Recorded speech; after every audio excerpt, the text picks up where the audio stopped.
yapraklar döküldü birer birer. Sanki her adımımda dünya biraz daha eksilir gider.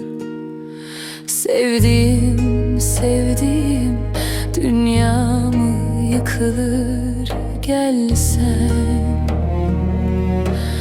Şu perişan halime bir bakıp da azıcık gülsen. Ah sevdiğim. Yürüdüğüm yollarda sararmış yapraklar, her biri senden kalan suskun hatıralar. Ellerim üşürken içimden dökülür dualar. Gel de tut kalbimi, dağılmış sokaklar.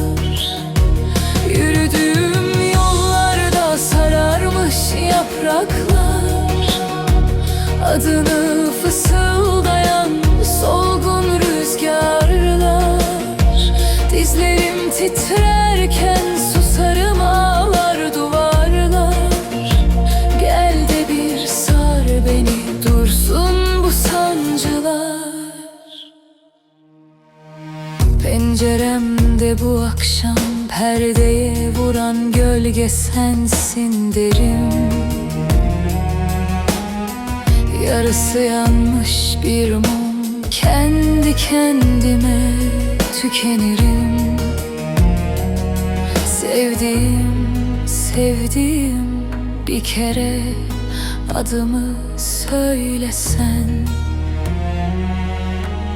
Şu kurumuş dallara bir anda baharı getireceksin.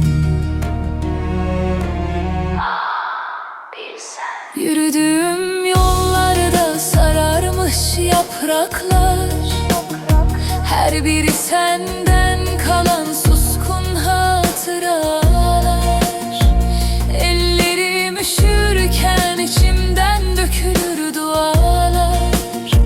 Gel de tut kalbimi, dağılmış sokaklar. Yürüdüğüm yollarda sararmış yapraklar, adını fısıldayan solgun rüzgarlar. Dizlerim titrerken